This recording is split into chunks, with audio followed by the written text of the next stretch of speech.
আজকের ব্লগটা আমার অ্যানিভার্সারি স্পেশাল একটা ব্লগ। সো আমি আমার অ্যানিভার্সারিতে কি করেছি সেটাই আপনাদের সাথে আজকে আমি আমার এই ব্লগে শেয়ার করব। হ্যালো এভরিওয়ান, কি অবস্থা সবার? সো ফার্স্টেই স্টার্ট করছি আমি আমার মেকআপের কিছু ছোট ছোট ভিডিও ক্লিপস দিয়ে। সো অনেক বেশি টাইম ছিল না, খুব আর্লি রেডি হয়েছিলাম কজ আমাদের বের হওয়ার একটা তাড়া ছিল আর লেট হয়ে যাচ্ছিল। And this is my final look. So আমরা চলে গিয়েছিলাম বোটানিক্যাল গার্ডেনে। সেখানে আমার ফার্স্ট প্ল্যান ছিল যে আমি আজকে কিছু ফটোশ্যুট করব। আর অনেক দিন থেকে ইচ্ছে ছিল এরকম একটা পরিবেশে যাওয়ার। সো ফাইনালি আমার অ্যানিভার্সারি উপলক্ষে এখানে যাওয়া হলো। আর আরেকটা কথা, আমি কিন্তু এখানে ফার্স্ট টাইম গিয়েছি, এর আগে আর কখনো যাওয়া হয়নি। বাট যাওয়ার পর আমার কাছে খুবই ভালো লেগেছে। খুবই ঠান্ডা ছিল জায়গাটা। আর আমি এখানে কিছু ছবি তুলেছিলাম, সো এগুলো আপনাদের সাথে আমি একটু করে শেয়ার করছি।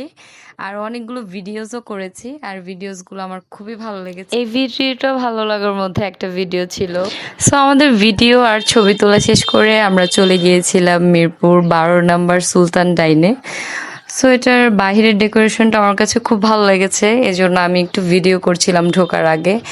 দেন ভেতরে ঢোকার পরে ওদের যে ডেকোরেশনটা ছিল ওটাও ভালো লেগেছে।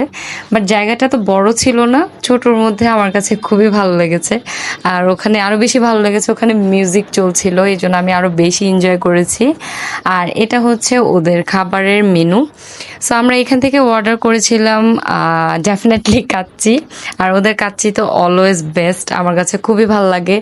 আর আরও বেশি ভালো লেগেছে আমার হাজব্যান্ড আমাকে বেড়ে দিচ্ছিল খাবার, যদিও অল টাইম আমি ওকে বেড়ে দিই, বাট আজকে একটু ডিফারেন্ট ছিল, এই জন্য আমার কাছে আরও বেশি ভালো লেগেছে। আর ওখানে আমরা বোরহানিও অর্ডার করেছিলাম, বাট আমার কাছে কাচ্চিটা ভালো লেগেছে, বোরহানিটা অতটা ভালো লাগেনি। তো এটা খাওয়া শেষ করে আমরা চলে গিয়েছিলাম ওয়াফেল ট্রিটে।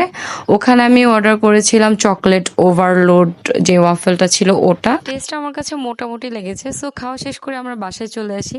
আর আরেকটা জিনিস অবশ্যই আপনাদের সাথে শেয়ার করব, আমরা যখন ফটোশ্যুট করছিলাম সেখানে একটা ভাইয়া গান করছিল, আর তার ভয়েস মাশাআল্লাহ। সো সবাই গানটা শুনতে থাকেন। আজকে ব্লগটা এখানে শেষ করছি, সবাই সাপোর্ট করবেন।